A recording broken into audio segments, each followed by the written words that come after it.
So I'm going to show you today two super cute Easter hairstyles. The first one's going to be like a bubble braid. The second one's going to be like a sort of French braided look. So here is the first one. So I've started off just by putting a little bit of wax spray into the hair, and then I'm sectioning off the hair at the front, just using my comb just to smooth that hair out. And then we're going to bring that to one side of the head. So I'm just smoothing it over to one side. And then I'm adding in a little elastic, so that's going to create a little ponytail for you. These elastics are quite strong, so if you haven't got strong elastics, maybe use a hair tie or a bobble. So just putting that ponytail in, sorted, making it nice and tight, and then you're going to take another section of hair. Again, I'm sort of taking these sort of triangular shaped pieces of hair, dragging them all the way to the other side of the head, creating another ponytail. And then I've got two ponytails now, so that piece of hair in the middle, I'm going to use my fingers and tease that out, and it's going to create a bubble braid. And then I repeat this process all the way down. So another ponytail, add an elastic, make sure that other ponytail's joined in, so it's like sort of creating that space with the hair, and that's going to become your bubble braid. And you're going to do that all the way. And can you see how I've started on one side of the head and then worked my way over to the other shoulder?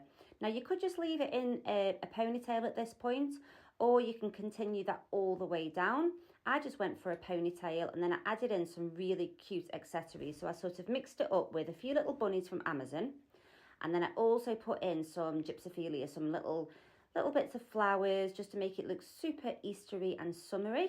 But you can have fun with this bit, so whatever you want to put in, you can use. It'll look adorable, trust me. So this is her little spin. She was looking at herself in the mirror on this bit.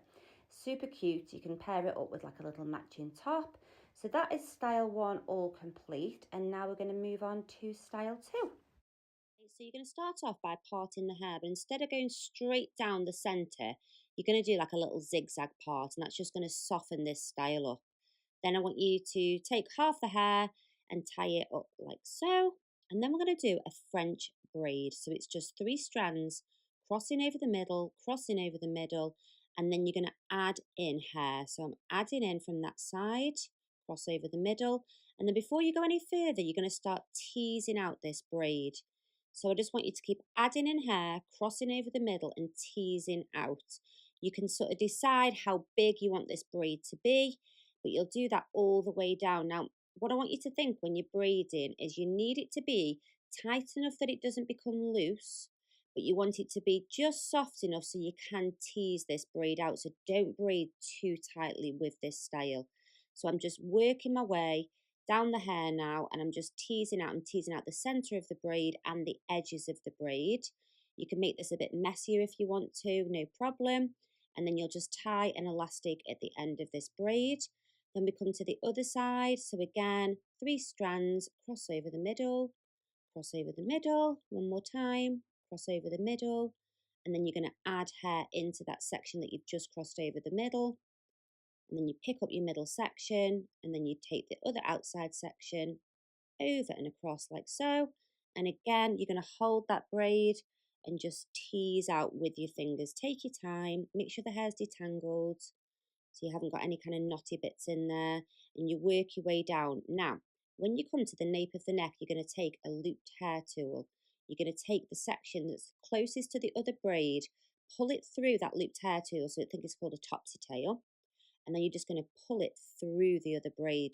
So you could attach the braid with grips, but I find that this way looks more natural. The grips aren't falling out, and you're going to do that all the way to the bottom. So push it through, take that inside section, pull it through the loop, pull it through the other braid, and then just continue braiding down. And then to decorate the hair today, we decided to use little butterflies, but you could definitely use flowers or pearls. We just went for a more colourful look today. So I'm just alternating the colours all the way down. I think this looks so cute. You could use little white ones if you wanted to, all the way down to the end. And then this is little Esme doing a lovely spin. Look how cute she looks. So all the way around, you can see the fullness of that braid. I think it looks really soft and pretty. Let me know in the comments what you guys think.